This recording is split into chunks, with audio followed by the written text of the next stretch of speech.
So, what's the old adage? Time heals all wounds. When does that start? When can we say, boy, you know what? I don't feel as bad about that loss to Denver yesterday because, like the old adage goes, time heals all wounds. Is that like a 24-hour period? Is that a 48-hour? When do we get there? 72 hours? Saturday, Monday? I'm telling you, no exaggeration, that loss will haunt me forever. I'll get over it. There will be other great moments for the Giants in the future, but that loss yesterday was just horrendous. And you know what's nice as well? That so many people take such enjoyment in my misery. See, I think you out there, people, need to do like a deep dive to who you are and what makes you tick. Because I love the Giants. I have a passion for something. And it feels like a lot of people, even people on this show, on my morning show, it really kind of feels like your passion is watching misery of me. And that feels like you should probably get into deep levels of therapy. We have a lot to do on the show today. I asked a couple of people to come on, and they all said no because they're concerned about what happens on the show. I said, please, a former NFL management, right? Please come on. Today would be a great day to have you on. I've seen what's going on with you. I've seen the way you're reacting. I've seen you having tantrums. I don't think it's good for any of us if I come on the show. I'm not gonna pummel you. I mean, I might have words with you. I might be frustrated by you, but I'm not gonna verbally attack you. Or maybe I will. I don't know. But I am just in some kind of an awful, awful mood. Yet again. And to make matters worse, tonight there's 2 Monday night games. So that'll go on until 1 o'clock in the morning, and we'll be working on like 4, maybe if things work out well for me, 4.5 hours sleep heading into tomorrow's marathon day. So the Giants, and again, we recap it. They led this game 19-0. They led this game 26-8. They led this game 32-30, and they lost. And I know, and you've heard the stats that 1,602 times a team led by that many points with 5 minutes to go in the fourth quarter and blew it, and analytics and stats, and a team has never done. Yeah, no, I get it. It's every game. The Giants don't just lose. Think about their losses this year, right?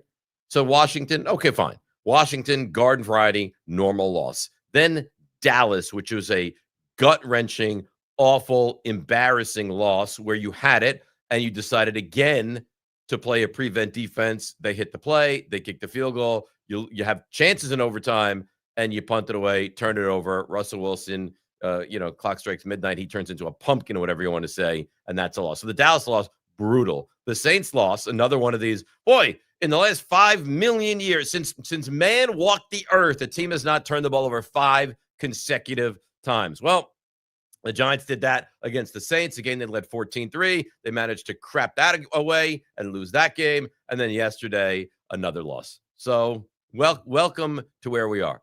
They have 5 of them, and at least 3 of them are nothing short of horrendous. Chiefs was whatever, right? I mean, they didn't play well, but Russell Wilson was kind of nearing that. All right, we're done with this guy. Then they went to Jackson Dart. Now, I will tell you this, and there's not a lot of positivity today. Big picture. Look at the macro. You should be excited. You say, wait a minute. You're sitting here telling me that you're miserable, that you can't sleep, that you're popping Tylenol like they're M&Ms. What in the world are you talking about? Well, because I'm not an idiot. The quarterback's a stud. All right. So as bad as the kicker is, and I don't know if they left him in Denver, decided to bring him back, and then they said goodbye to him.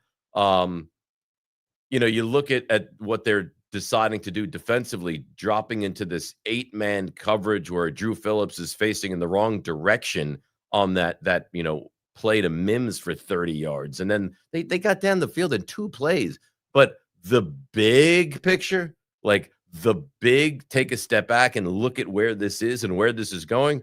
The quarterback with Bellinger, Johnson, Wan'Dale Robinson, Jalen Hyatt, and little Jordan Humphrey, the quarterback looks like an absolute stud. So you should be apoplectic over what happened yesterday. Apoplectic over what happened yesterday.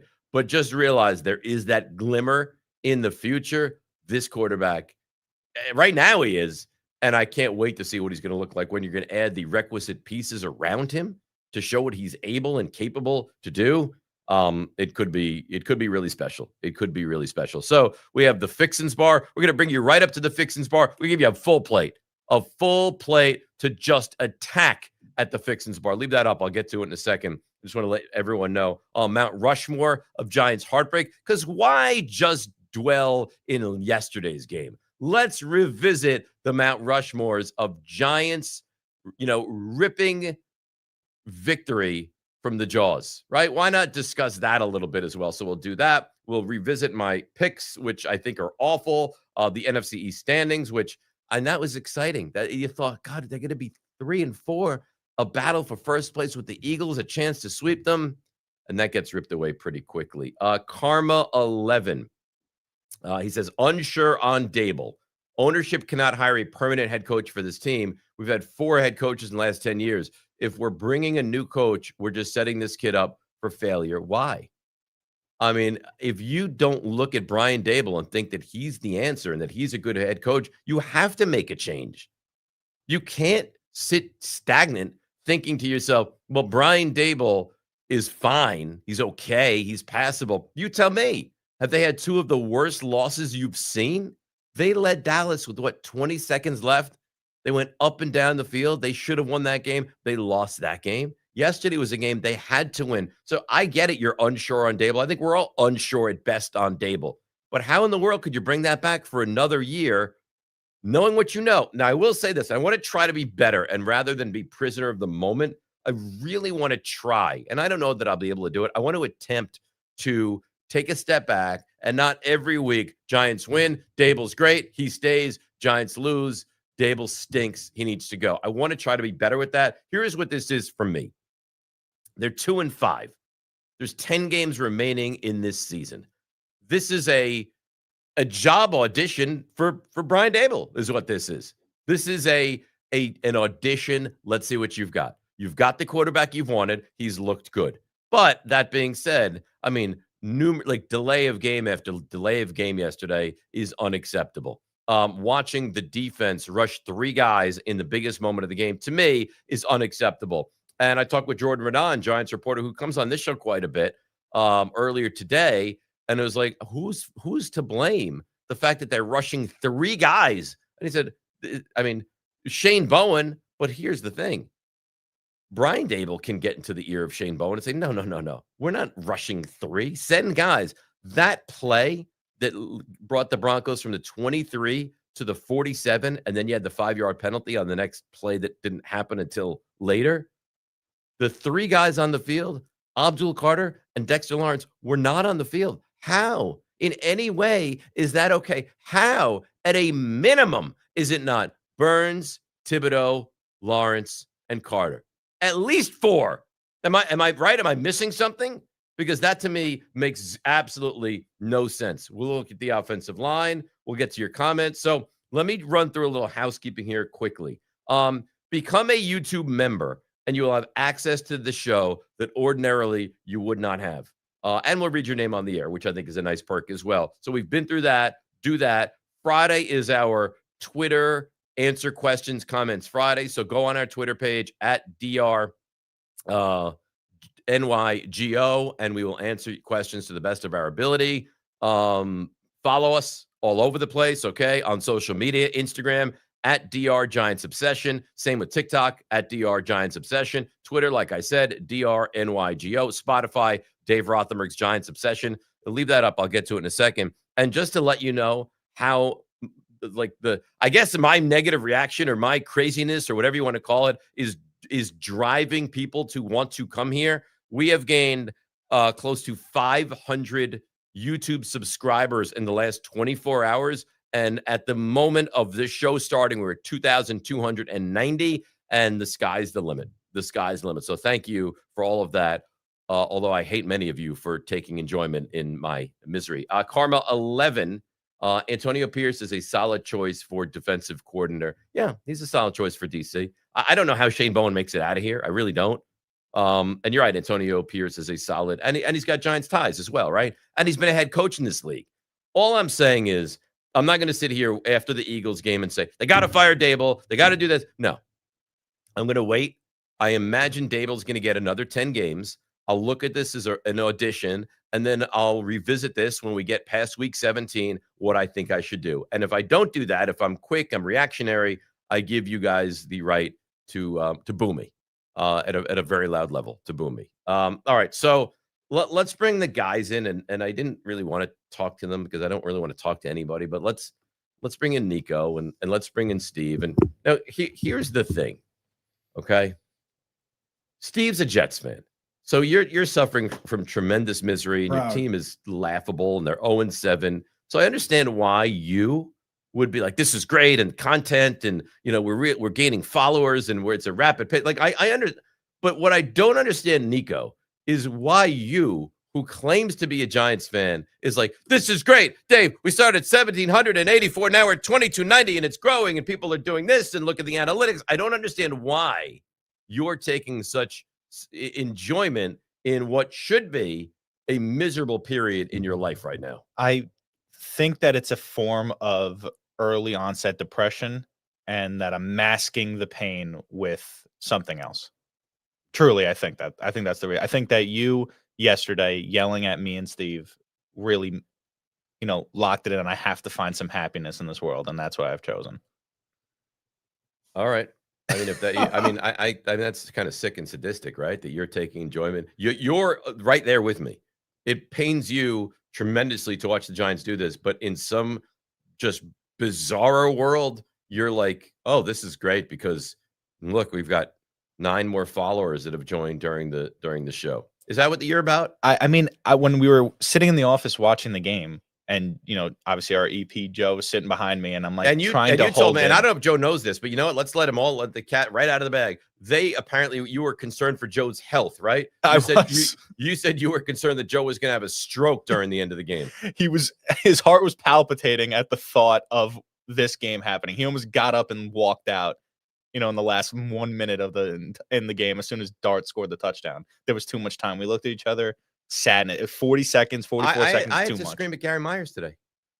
Gary Myers, I mean, one of the great writers of our generation. I screamed at him today because he reached out to me and said, "Have you discussed the Giants scoring too quickly last night?" I'm like, "Are you out of your mind? Like, they got into the end zone with 37 seconds left. Now I'm supposed, what am I, God? Where I could be like, no, I want to get in with 1 second left. He's like, well, scoring on first down was really a mistake. Are you out of your mind? And this is a guy that's covered the NFL for 50 years. No, because you know what happens now? Giants, they don't score on first down. So now it's 2nd and goal at the 1. And then they take a false start penalty. And then it's like, oh, how could you have not scored intentionally on the first down? No, people are wild. What has to happen is you have to be able to keep a team outside of field goal range with 33 seconds by the time that kick was done. Not score on 3rd down. That's lunacy is what it is. The only thing that saves us from that moment, who cares if we score with that much time left? I agree with you. But when you're the first play coming back the other way and you're dropping 8 back and running 3, no Abdul Carter on the field, no Dexter Lawrence on the field. You're dropping 8 back. I mean, Brian Burns is walking to the locker room screaming. I mean, we have this from Jordan Renan. This video from Jordan Renan. Yeah, we're screaming. Drop 3, right? Go ahead. He said a distraught. You can play the video or no? I can't play the video, but I can show you the video. I could show you the tweet. So Brian Burns was walking to the locker room, and he said, amongst other words, that we dropped 8. Not happy, and apparently he was in the locker room. He did not move for several minutes after, in a boot, by the way. And the thing is, the guy plays like an absolute warrior. I mean, an absolute warrior. He's got 9 sacks on the year. He's got to be one of the top 5 players as far as defensive stars in this league are right now. And to let them down so much, and this kicker, this place kicker. I mean, how do you miss multiple extra points? They can't even play in a league where it's like, we did a video at the start of the seaon, right? I think it was me and Gary Myers that got tremendous traction. How easy it is to kick field goals in this league now, and how something needs to change. And yet the Giants are like, no. Here's the thing. We don't partake in that because the game's too easy. We don't want to take field goals and extra points.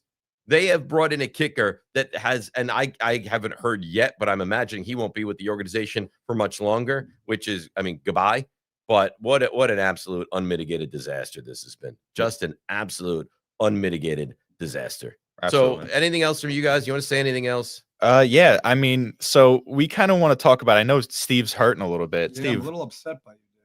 what happened? What's the matter with you? You were a little mean to me yesterday. Who, I didn't I even was do mean anything. to you? Yeah.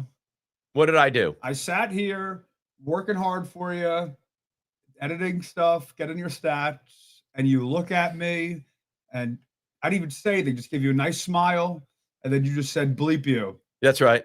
Full blown. And Full blown. even before that, No reaction. I went to go So- open the office. I went downstairs. I knew you were going to be upset. I was What do you guys? What do you I need? was- I was what do not- you need? Hand holding? You want me to plant kisses on your face? The Giants just lost one of the worst games in franchise history, and now your feelings are hurt. my feelings Oh, were a you little got hurt. you guys In you're front a of- special brand of baby is what you are. In front of others. I Yeah. opened the door and you said, "Don't say a bleeping word to me." And I That's said, right. "Don't worry, I won't." And we That's sat right. in the elevator silent the That's entire right. way up. I'll do it again. I mean, you guys, boy, you guys are amazing.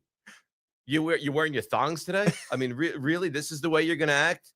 That you weren't. Dave wasn't nice to me. Well, what did you think? I was gonna walk in and give you a kiss on the mouth after the Giants just blew a Maybe. 26-8 lead with 5 minutes to go in the game? In a completely heterosexual way, I think you're a very attractive looking guy. And you know what? I stand by that. I see nothing physically wrong with you. It's emotionally that I wonder what the hell is wrong with you right now. What'd I do?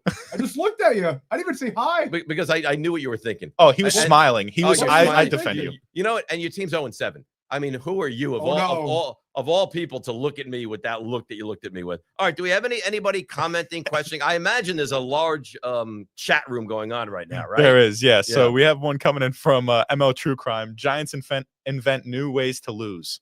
Yeah, it's unbelievable. It really is. I mean, they're 2-5. You can't convince me for a second. If they just had finished games and not been an unmitigated disaster, they would be 5-2 right now. They would be. The Cowboys game had to be a win. The Saints game had to be a win. Yesterday's game had to be a win. That's 3 more wins. That's 5-2. 5-2. Instead, they're 2-5. And you talk about coaching. And again, I'm not doing it now. We'll wait till the end of the season. But when it's razor thin, right? I mean, listen, the Chiefs are very good. The Eagles are very good. The Lions are very good. But for the middle of the road teams, right, that like 10-20, it's razor thin. Look at the Cardinals. The Cardinals are 2-5. Look at the way they lose games. They lost to the Titans, which might be the worst loss I've ever seen in my life. They lost to the Packers yesterday by 4. Like, they lose games because they don't make one play here or one play there. And now they're 2-5 because of it. And you know what? So are the Giants, because you're not talented enough to get along on talent. You're not talented enough to continue to make the same mistakes and the same faux pas over and over and over. And it bit you in the ass, and it will continue to if you don't clean up your act. What else do you have? We have one coming in from Josh B at something or hashtag something. They started the game playing hard to win when they started playing preventative not to lose. At least you have some sense of hope. My Jets just stuck. Your Jets suck. And there's no two ways about it. The Jets offensively, it looks like Fred do, Flintstone Josh. should play quarterback for the Jets right now, is how archaic it looks. Yeah, I don't know that the Giants got complacent or conservative more than just completely worn down and gassed. Like, you watch that game, and the Broncos were able to run plays that earlier in the game would have amounted to nothing. But because I really believe this, I'm not making excuses, because the Giants had nothing in the tank defensively left and they were physically exhausted, they couldn't stop. The touchdown that gave them the lead before Dart led the Giants on that almost game-winning drive, when Nix went around left end and had a blocker and took it to the house, he wasn't touched. He took it in 20 yards. That play would have never succeeded. And the Giants defense was, for 3 quarters, was playing at an elite level. Really. They were playing at a very high level, and they were hitting hard, and they were physical, and they were tackling, and they were making the hits. And then you get to that 4th quarter, and it just all went to crap. It all absolutely went to crap. I think the perfect, 2 plays to look at is that like when we stop Cortland Sutton in the red zone on 4th down, that hard tackle to stop him, and then you completely do a 180 to Deonte Banks looking back into absolutely nowhere, wide open catches, Tyler Nubin wide open catches. Here's the problem, and I'm trying to figure out how to say this somewhat kindly. Deonte Banks stinks. Okay, he is a bad football player, which is bad for him. It's bad for the Giants, and it's a bad look for Joe Shane. It's the 24th or 25th pick in the draft, and he's unplayable. And I think something that hasn't gotten a lot of conversation is Paulson Adebo went out and couldn't play, and in his stead, Deonte Banks comes running in, and he's just, I'm sorry, I'm not trying to be mean. This is not a personal attack on him. He's just not very good at football right now. So that's bad. And when you don't have a Debo now, Flop becomes your number 1, and you're relying on Deonte Banks to make plays, and he just can't. Well, you see the result. You see exactly what happens. I'm very curious, and we'll get to this as we get a little bit later in the week. I'm very curious to see what the Giants come out with on Sunday, because that was a massive gut punch, and you had beaten Philly, and then you were on the verge of winning this game yesterday, and I think you'd be absolutely ecstatic. I mean, through the roof ecstatic, and now you lose that game, and now you're 2-5, and not that they were going to the playoffs. And I sat here and screamed at you guys on Friday, stop talking about the playoffs. It's unrealistic. It's not going to happen.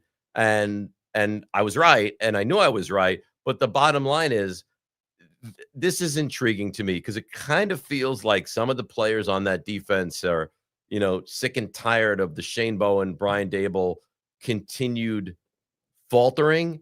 And I'm interested to see what level of intensity / desperation / bringing your A game they bring to the table. So I think this Sunday to me will be a real sign of what the Giants are kind of made of, I guess I would say. There is some rumors flying around right now, nothing confirmed yet about Shane Bowen. And, there's some people on the inside saying that we have a couple hours left with him. But I'll keep you updated. I'll keep refreshing my feed and seeing what's going on. Wow, that would be unbelievable. Now, I said this last night.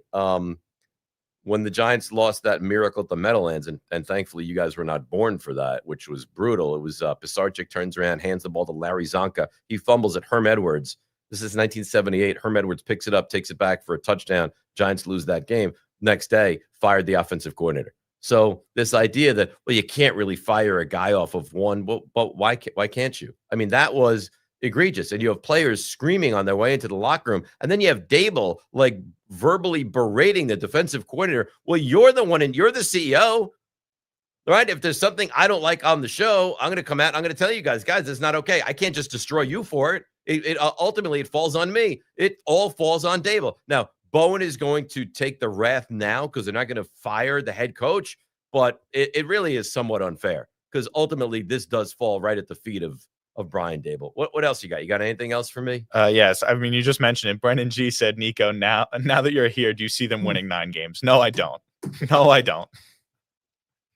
How old are you? Me? Yeah. 22. 22. Why did you have to think about that? Why was it like real thought that went into how old you are? Hard question. Yeah. Do you know your birthday or no? Yes. Okay. When's your birthday? September 25th, 2003. Oh, so we just crossed that threshold for yes, you to be did, 22. Yeah. Congratulations. Thanks. That's wonderful for you. All right. So you're 22. Have I seen more life than you? Yes. Have I experienced and witnessed the Giants more than you? Yeah. Do you look at me as kind of a savvy older man now? I'm in my 50s. Someone that you kind of look at, you're like, he gets it. He maybe not for everything. Maybe you wouldn't take life advice from me with everything, but with the Giants, do you not look at me as someone that, like, I've been through the warfare and the struggles, like the ups and the downs of this team? I've watched every game of this team since 1978, right? Like, it's fair to say that I'm a real hard and true fan of this team. Yeah, absolutely. I saw it on your face last night. And you came in here and you're like 9 wins. And I sat here and I told you, Nico, be better than this. I'm delusional. I'm delusional. But there's a difference between delusional and stupid, and that is a very gray area. For I'm you right now. delusionally stupid. I mean, that's like if Steve sat here and said he thinks the Jets are going to win 6 games this year. That would be dumb, and I'd have to call him out on it. I'll be pissed if they do. Well, I don't think you have. I don't think you have. You don't have to worry about that. Yeah, Yeah. I think you're safe. I think you're. I'm trying to go safe with us. 2 max is the goal. I don't know how that. I happens. don't want to. When I looked at the Jets' schedule yesterday, was one of the games I looked at. I'm like, okay, that could definitively be a win. Jets haven't scored a touchdown in weeks. And everyone said it was a trap game to bet on. I don't know They're why idiots. I'm laughing. I slammed the Panthers. Slammed them. Hang on a second. Yeah, see, he's just not a real fan at all. Slammed Hang on them. a second. You're a Jets fan, Yeah, sadly. and you bet money on the Panthers. Well, so I'm in a pool, a fantasy pool. So we pick every Sunday game and we rank them and how many points we get. And I put it was 16 was the highest, and I put my 16 confident 16 on the Panthers. Obviously, The only way I would you might be a good obviously. gambler. You're a terrible Jets fan. Yeah. Oh, that's fine A terrible. because Jets. I'm Rotherberg's Jets obsession, right? You can turn somewhere else for that. So, Nico, what else? We got anything else? I got one more left from Jim Mack. Let's throw that up. By the way, can I be honest with you right now? Your reading has gotten much better in the I'm last. slowing couple down. weeks. Yeah, it's really a I'm noticeable. trying over difference. here. I don't want to lose I my don't know spot if you're taking some kind of a reading course or anything like that. in By the between way, shows. Steve, the text is right over your face, so it's in a perfect Perfect spot. spot. No, it was in a perfect spot when it kind of covered you. All right, Nico, you want to read this one? What about the game clock pausing at 9 seconds for the kicker to have enough time to set up for and kick the game-winning field goal? No timeouts and a delay of game would be 10-second runoff and a W, 32-30. Didn't they? I don't Didn't- know they what you're stopped the clock? talking about. No, And I know Steve brought this up they before the didn't show. stop the clock. I saw something on Twitter like that. Same thing. They didn't stop the Fine. clock. The Broncos rushed up. They spiked the ball with 3 seconds left, and they kicked the field goal. I had no issue with that. I'm not going to be one of these people that's going to sit here, and I get That's that the why you last would thing do we it. should worry about. Is I'm not that going to sit here and play this game of we got screwed here and this happened negatively and we should have gotten that. No, the Giants had every opportunity to win this game. The Giants were crushing the Broncos, and they gagged this thing away. So stop with that. All right, I'll bring you guys back in. By the way, comments, questions, open, get involved. On YouTube, you like us, subscribe to us. We continue to gain followers and traction, and that's very exciting. Instagram, TikTok at DR Giants Obsession, Twitter at DRNYGO, Spotify, Dave Rothenberg's Giants Obsession. All right, so 3 quarters of phenomenal football is what you saw yesterday. 3 quarters of phenomenal football, and then in the fourth quarter, they scored 33 points. They put up 33 points. Who would even think that a team would possess the football enough to put up 33 points in 1 quarter? They had 200 yards of offense in the fourth quarter alone, and the Giants defense had done such a phenomenal job up to that point that you have to think that probably the altitude and the sheer exhaustion, but that's no excuse. And I was talking to Jordan Renan this morning. He's like, there's a lot of people out there that say that Brian Daboll runs a country club training camp, and what would you think would not be great? Finishing games, playing the full 60. And it's not the first time you've seen it. I mean, I've never been more aware, I guess would be the proper phrase, that a team can't close out a game because they're just going to get in their own way more than this Giants team. It's incredible. It really is. Now, I do want to look at a little bit of the positive, and you say, what's the positive? All right. So defensively, we talk about, I think Thibodeau was out of spots in a little bit last night, but for the most part played very well. Abdul Carter, it's starting to click with him. He's going to be a very, very good player, if not better. Dexter Lawrence, I'm a little underwhelmed with at the moment. But Brian Burns is, again, guys, just playing at an insane level. He really is. You could argue that he is up for Defensive Player of the Year right now. That's how great he's playing. So those are positives. Cam Scatterbo continues to impress. That screen pass was impressive. There's a run that it looked like he was going to pick up 3 yards, and he shifted and moved and wound up picking up 9 yards. Wan'Dale Robinson, I think, is kind of coming to his own. And clearly now, is he a number one? No. Is he the Giants' number one? Yes, he is. And he made 1 catch early in the game where Dart was rolling to his right and threw it kind of across his body, middle of the field. He leapt up. He made the catch. He picked up a first down. It was a beautiful play. So there are some positives to focus on. And then there's the one that you'd be foolish if you weren't discussing. And that's Jackson Dart. Jackson Dart, guys, and I know, and I've gotten emails about this. Well, that was an awful pass that he made in the fourth quarter. Okay. Rank the best defenses in football for me. Is Denver not one, even if you don't look at them as the best defense, is Denver not one of the best defenses in all of football? Without a doubt, right? They're one of the best. Jackson Dart, with a no-name cast of characters, goes into Denver and puts up 32 points, really what should have been 35 points. And you're going to sit here and you're going to complain about the one bad throw he made. And I'm not defending it. It was a bad throw, right? I mean, they faked the blitz. In the 40 with Stranad, drops into coverage. He picks him off. It was awful. I'm not defending the throw. But if you're going to go into Denver and say that he did so many things well and had one misstep, I mean, you would have taken that. They put up 32 points. The Giants moved the ball effectively and efficiently. And not only that, but on top of everything, the Giants led, 26 to, 26-23? Well, I can't even remember now. Denver scores a touchdown and goes up, 30-26. So the Giants led 26-23, right? Then Denver scores to make it 30-26. The Giants hadn't moved the football. The Giants had just been picked off 2 drives earlier, and you felt sick to your stomach that they had no chance. This kid completes a 4th and 19 for a first down, identifies a matchup where he throws not even a Hail Mary, an alley-oop. You get the pass interference. He takes it in from the 2. If the Giants don't crap all over themselves, do you know what we're talking about today? We're talking about a kid who led you on a game-winning drive on the road in maybe the toughest place to play against maybe the toughest defense in the league. So you could sit here and you can, from high heavens, discuss all the negative, right? And there's a ton of things to discuss that are negative from that game. And I am as upset as anybody that walks the earth about what I saw yesterday.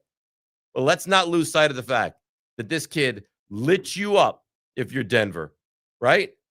Had 4 touchdowns yesterday and led the Giants on what should have been a game-winning drive. And he's hitting Bellinger, right? I mean, and he's running in a touchdown. Like, he's playing at a very high level, So I don't want to hear any of this crap of how, well, you didn't do this well or had this bad, but he had a bad pass. He's a rookie. I mean, let me ask you this. When Patrick Mahomes played the Jaguars a couple of weeks back on that Monday night, and they were at the 3-yard line going in for a touchdown, do you remember what happened? He got picked off, returned for a touchdown, right? It happens. It happens to Patrick Mahomes. It happens to Dak Prescott, usually in the postseason, but it happens to Dak Prescott. It happens to Jordan Love. It happens to the best of them. So you want to take this kid's body of work from yesterday and you want to crap on it because he had one bad read and one bad throw? Have at it. It was a bad play. I'm not arguing that it wasn't a bad play. He's going to be it's 4 games in. I'll sit here right now and I'll tell you, he's going to be a very, very good quarterback. Does it mean there won't be growing pains? Of course there's going to be growing pains. Of course there's going to be growing pains. There should be. It'd be weird if there weren't. Remember Eli Manning? I mean, we continue to discuss it. Eli Manning at the infancy stage of his career was awful. Eli Manning at the beginning stages of his career was literally unplayable and had a QBR of a 0 one game and went 1-6 down the stretch of 2004. So it's not comparable. And I'm not saying he's going to be Eli Manning, but I heard this, and I think this is very, very interesting. And I don't know who heard this, but I want to bring this to your attention. Ian O'Connor, wonderful, right? Great writer, best-selling author. Just he's terrific.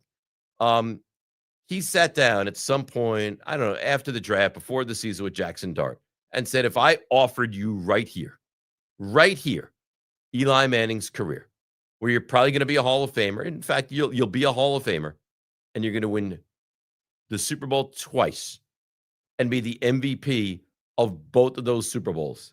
You can have that right now. We'll deliver it on a silver platter. You take it? I don't want it.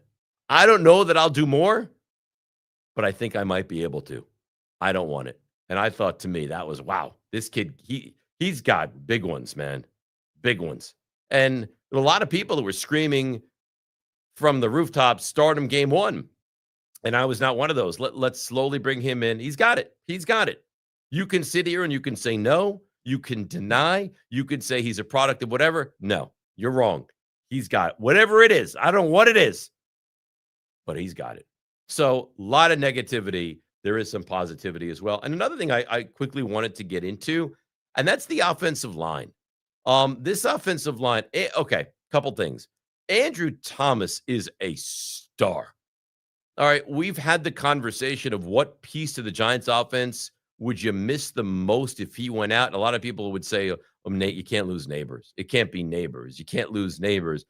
It's not Neighbors. It's Andrew Thomas. He's playing left tackle as if he's the number one tackle in the NFL. And quite frankly, he just might be. Nobody gets by him. Nobody. He's a phenomenal, elite left tackle. And the rest of the offensive line. And I think part of it is the byproduct that Jackson Dart is able to buy time and is able to be mobile in the pocket and does things. If this was Russell Wilson, we would not be sitting here saying, boy, that offensive line looks really good, right? Jermaine Illuminor looks good. And Schlotman that played yesterday, or Schlotman, or however you say his name, oh boy, filling in for John Michael Schmitz, he looks pretty good. We wouldn't be saying that if the quarterback wasn't able to move. So it's a combination of the line is playing well and the quarterback is so mobile that it gives you a tremendous advantage over what is clearly the number one sack team in the NFL, and it's not even close. So yeah, I mean, Tyrone Tracy had a big hole on that touchdown that he took it to the house. There's reason for optimism. Today might not be that day, but there is reason for optimism with many of the things surrounding the Giants. My picks, there's not a lot of reason for optimism with my picks right now. Guys, throw up the picks. Here's what I think you do. All right. I mean, I'm 0-2 this week. I'm 7-13. I'm losing my house and my home and everything. It's falling apart. I have the Lions -5.5. Bet everything you have on the Bucks, right? You get the Bucks +5.5, knowing that I am in on the Lions. I mean, what could be better for you? So we're 7-13. If we can somehow find a way the Lions to win, we go to 8-13. Getting back to 500 is not going to be any easy chore this season. So I'm a little bit embarrassed, but I mean, why should I be more embarrassed than the kicker, right? I mean, if anyone should be embarrassed, it should be Bowen. It should be the kicker, not me. I'm not a professional gambler. This is not what I do for career. I'm a talk show host. I'm an entertainer. That's what I do. I could stand up and I could sing and I can dance. That's what I do. I'm not a gambling expert. You leave that to the Jimmy the Greeks of the world, not to me. Take my advice, and if you're going to take my advice, go the other way. Think about that. If you just took my picks and went the other way, you'd be 13-7. You'd be living pretty right now. All right, so picks not good. Comments. Nico, Steve, do we have more comments? We wanted to make this a very interactive show. I'm thinking that more people are wanting to get involved. Question before you get to your comments.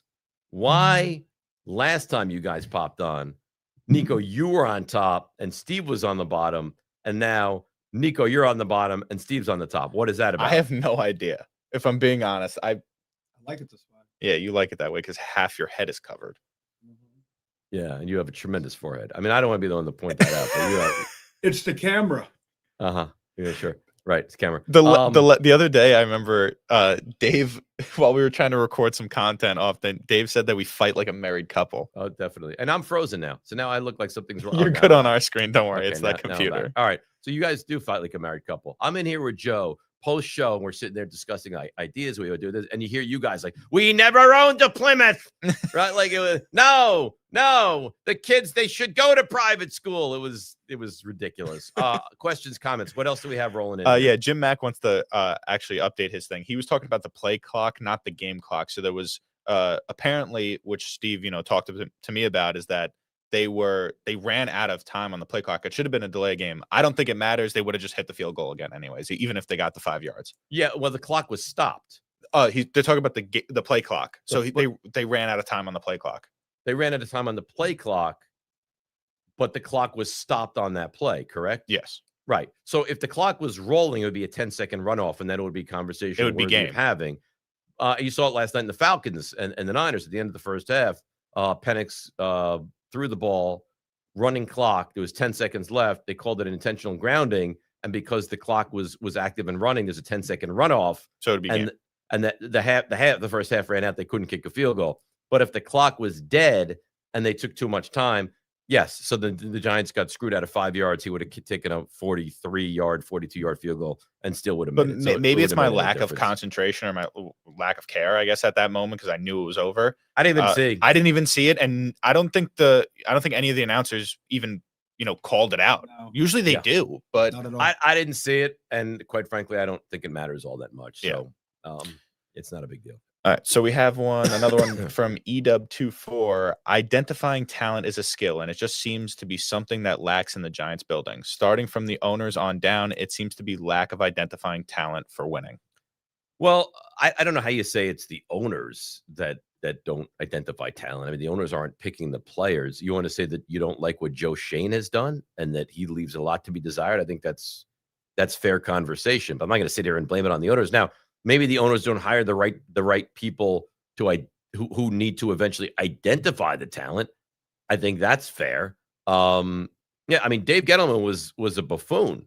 The Giants hired Dave Gettleman because they were comfortable with Dave Gettleman. See that, and that's what's so upsetting and worrisome to me. And then they moved away from Dave Gettleman and they went with Joe Shane, who they had really no affiliation with whatsoever, which you feel like, hey, at least they're hiring someone that's out of their comfort zone. You hope if they were to move on from any member of this regime, it's not going to be like, well, we're moving on from Brian Daboll and or Joe Shane, but we're bringing in the new era Dave Gettleman. That would be an absolute disaster. If you have someone in-house that you look at and say is an elite talent evaluator or coach, fine. But if that person does not exist, then you need to go out to the outside and find that person from whatever team you have to pick them from, right? Well, look at there's new coaches every single year. So you have to be aggressive and you have to be smart, and you can't fall for this, well, I know him or I have a relationship with him. Like Ben Johnson clearly is a good offensive mind. And my thought, and again, as negative as today is, and it's just an awful day to be a Giants fan, but as negative as you are and as angry and as upset and all these things that you are, this is going to be a job that guys want if this job opens up.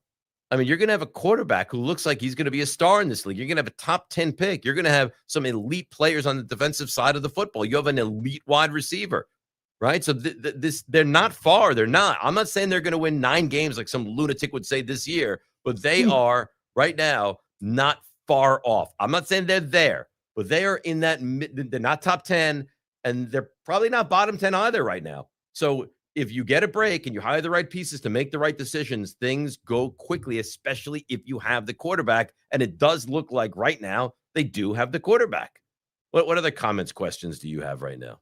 Haywood Wong says, okay, Dave, if you get a new GM, do you grab from San Francisco or Kansas City to pair with Kingsbury? I don't know.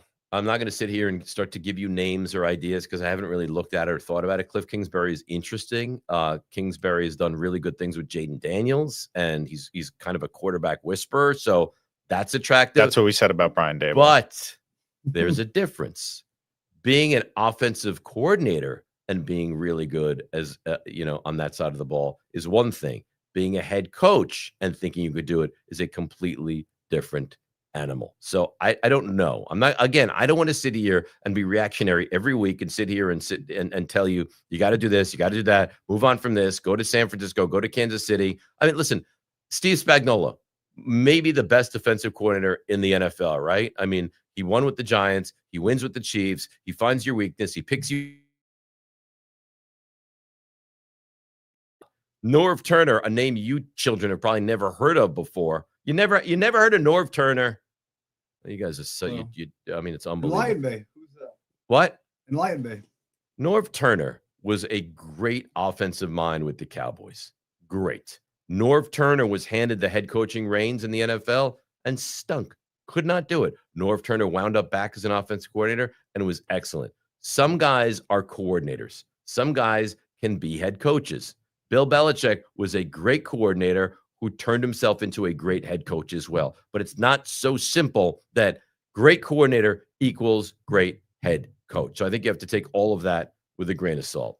What else do you have? I have one more comment that completely stunned me because I have a huge opinion on this guy. But All right. Luis Marson says hire Dan Orlovsky or Louis Riddick as GM.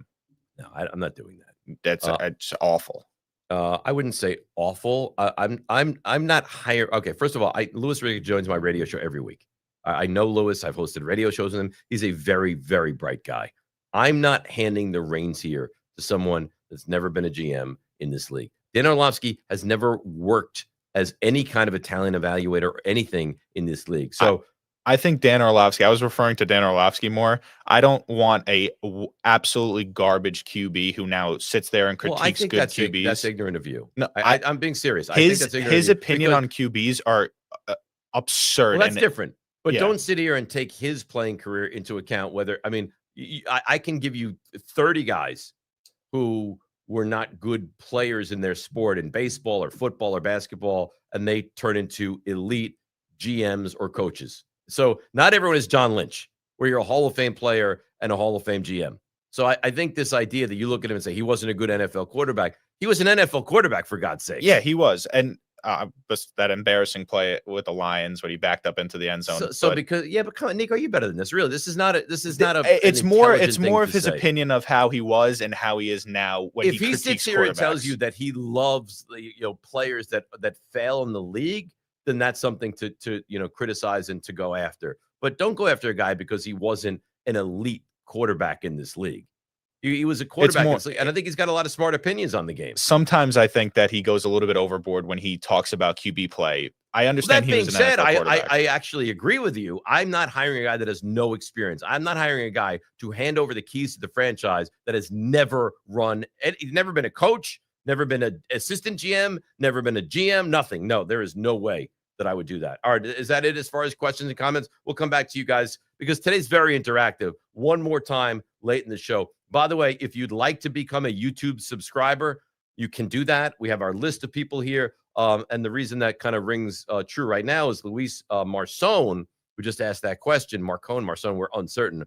He is a YouTube subscriber, and he threw that question, and I wanted to give him a little bit of love right there. So let's go to the Fixins Bar, and maybe they won't have me doing like demolition this week at the Fixins Bar.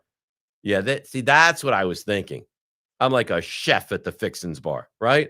Like what kind of what I'm like? I'm like what the hibachi when they're flipping shrimp up into the air. That's what I'm like. I'm not a demolition expert out on wearing a hard hat out on the construction site. That's not me. All right, what do we need to fix? They have to finish games. You have to. You can't lead games late stages, final seconds, and every time find a way to lose these games. It's unacceptable. It has to change, and it has to change quickly. So that's first and foremost. You have to finish games. Place kicking. It's comical. It's comical what they've done with Graham Gano. It's comical how twice now this guy has gotten hurt and has been incapable of kicking in a game where you now haven't had a kicker. It's two separate times. One last year against Washington and once this year as well. It's really unbelievable that a professional organization would two separate times have a kicker that gets hurt during the game or during warmups that cannot kick. That being said, I get that happens. The fact that you turn to this kid, and I can't say his name, I'm not going to even try, to be the backup kicker, and you have as much confidence in him kicking as you seemingly do me kicking.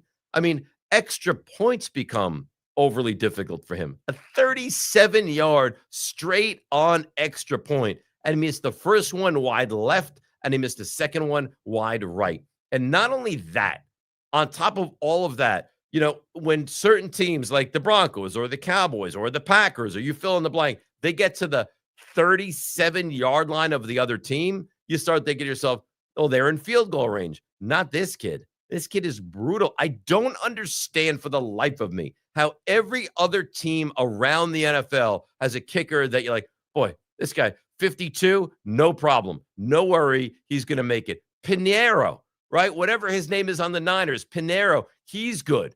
Jake Moody hits his kicks now, right? The backup kicker on the Packers is competent. Harrison Butker for the most part. I mean, you name him. Tyler Bass. Tyler Bass is out. They bring in Matt Prater. How is it that every single team, Brandon Aubrey has a kicker that when they get to the 40 can make a 57-yard field goal, and the Giants don't have a kicker that can make an extra point. And it's not an isolated incident. He's missed 3 extra points in the last 2 weeks. Got to be fixed. And third is coaching. You say, what do you need to see different coaching-wise? This is the second time this year that this defensive head coach, defensive coach have found ways to rip victory out of this team. They won that game in Dallas. They won that game yesterday. And because they're rushing 3, I mean, if I said to you, what do the Giants do well defensively? What is the strength of the Giants defensively? What would you say it is? It's that their front 4 is really good. So it's Carter, it's Lawrence, it's Burns, and it's Thibodeau. Of those 4 guys, one of them was on the field on that second to last play. How in the world is that okay? Dropping 8, rushing 3? No, never is that okay. All right, so that's what has to be fixed, those 3 things. NFC East standings, where are we at the moment? Now, we know the Giants play the Eagles in Philadelphia next week. Boy, we had a real chance. The standings are wrong, by the way, guys. The Giants are 2-5. They're not 2-4.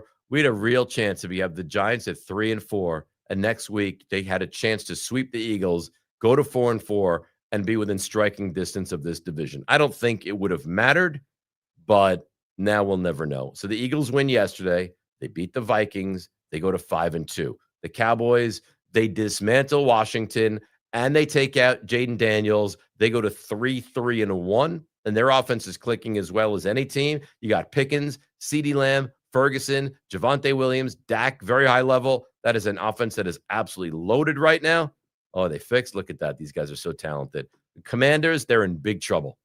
All right, they're 3-4. They lost that game to the Bears. Short week. They lose again yesterday. And if you look at their upcoming schedule, it is very difficult. That's not a team that looks like they're heading to the postseason. And that's last year after going to the NFC Championship game. And it looks like they may be on the outside looking in this season and then bringing up the rear again, the New York Giants. But it doesn't feel like the gap from first to last is as big as it's been. And as bitter of a day as this is today, it feels like the gap is, dare I say it, closing a little bit. All right, let's go to you'll love this. So when you're miserable, you want to add another layer of misery to who you are and what you are. And the Giants lose yesterday after leading 19-0 and 26-8 and 32-30, and they lost the lead each and every time, right? Well, we got to thinking, or I guess I should say, I got to thinking, what are the worst losses we've ever experienced with the Giants? And you probably think to yourself, is yesterday going to be on it? Well, let's find out. Guys, give me the first one. Okay. So that game to the Eagles, similar to yesterday, as a matter of fact, Giants led 31-10 home to the Eagles. Michael Vick, the quarterback of Philadelphia, and it's 31-17, and it's 31-24, and it's 31-31, and all the Giants need to go is move down into field goal range, kick a field goal, win it 34-31. They get stopped. They kick the football away. And if you remember, Tom Coughlin told Matt Dodge, I don't care where it goes, do not kick near Deshaun Jackson. He kicks it to Deshaun Jackson. He takes it back to the house. Giants lose 38-31, and I don't believe Matt Dodge has been heard from since. So that goes on the Mount Rushmore. That's one. Next up on the Mount Rushmore of pain. This was awful. 2003. January 2003. Kerry Collins leading the Giants. They go to San Francisco, playoff game. They lead 38-14. Okay? San Francisco, Jeff Garcia led, comes all the way back. 38-21, 38-28, 38. Giants wind up falling behind 39-38. But alas, there's hope. And the Giants, they drive down the field, and they get in field goal range.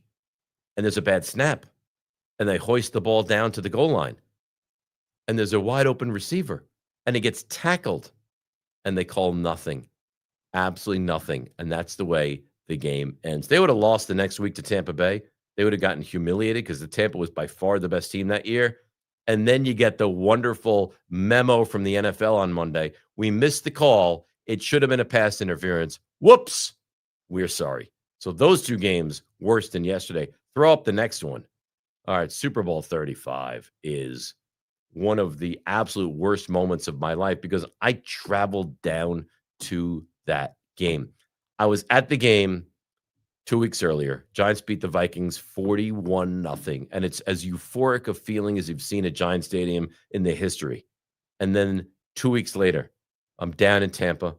I'm there. I think I'm the first person in the stadium. I sit there just watching the crowd slowly pour in to the stadium, and then I watch the Giants lose 34-7 to get absolutely humiliated. And then they couldn't name Ray Lewis MVP because he was involved in that whole murder mystery from the year before. So it was just dreadful. The Giants lose that game 34-7. And that to me might be one of the lowlights for the Giants in the history of the franchise.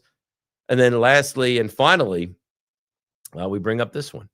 And I don't know if you remember this. I think it was 97. Danny Cannell's the quarterback of the New York Giants, and they're home against the Vikings. Now, I'm dating a girl at the time, and we're in Florida on a Saturday, about to go to her cousin's wedding on Saturday night. Apparently, there's a beautiful place in like Miami called Vizcaya, and that's where the wedding is going to be. So I make sure that we're at the hotel that I can watch the Giants game at 12:30. And the Giants, they're winning the game, and they're going to win the game. And the game is over. And Minnesota scores a touchdown to cut it to a 2-point deficit. But their only hope is that they recover the onside kick, which they won't do because that doesn't happen. Giants recover the onside kick. They win it, take a knee. That's it. Well, they do. They get it. Randall Cunningham, quarterback for the Vikings, leads them into field goal range. They kick the field goal. The Giants lose. I turned to my date, my girlfriend at the time, said, I can't go to this wedding. I can't go. She said, if you don't go to this wedding, I will never talk to you again. I said, fair, fine. I went to the wedding. I didn't say a word the entire night. She said, dance? You want to dance with me? I just sat there miserable the entire night. So yesterday was bad. Yesterday was painful. Yesterday made you feel sick. But there are other worst moments in the history of Giants football. All right, Nico, Steve, you got anything else before we put a bow on this one and say goodbye to everybody today? Yeah, we have a couple ones from our great friend in London, the Moloko Veloset. Oh, this is my favorite. I don't know who he is or what he is, but the Moloko Veloset has to be one of the great handles going. You want to read it, or is that too much? I got it. Fourth quarter defense was an abomination. Do you think this is coaching, play calls, etc.? Super Bowl is a goner. I don't know where you ever thought that.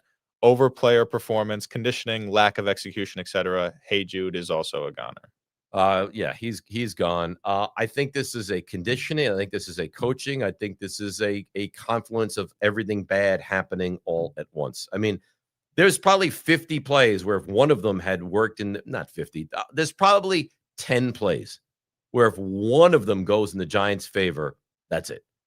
Game is over, and we don't have to discuss this today. We're talking about, boy, the Giants held on and found a way to win. But because he got picked off, or because they couldn't stop them, or because, they run that play down the middle, or because they run the next play and they get it down into easy makeable field goal range. Like there's so many, or because he missed Wan'Dale Robinson when he was running a fly pattern on the second to last series of the game. Like there's so many.